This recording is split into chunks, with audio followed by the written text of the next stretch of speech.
housing program is a vital part of our community. I have to keep it alive so that when COVID ends, you can all come move back in.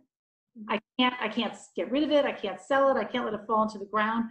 That would make our enrollment woes would be even worse if I had no campus housing. So I have to make sure that they can pay their debt service ratio. And I'm a historian, not an economist.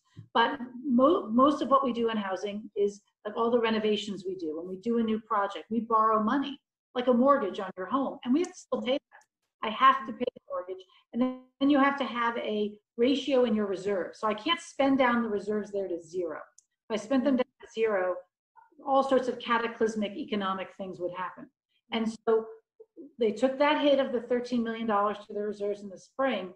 Had we gone back to normal in the fall, I would have had to help them. But they've had to dip further into the reserves because the buildings are still there. I still have to have custodians. I still have to maintain the buildings. I can't just shut off everything. And so there's still a cost to maintaining it. And then there's the debt payment we have to pay.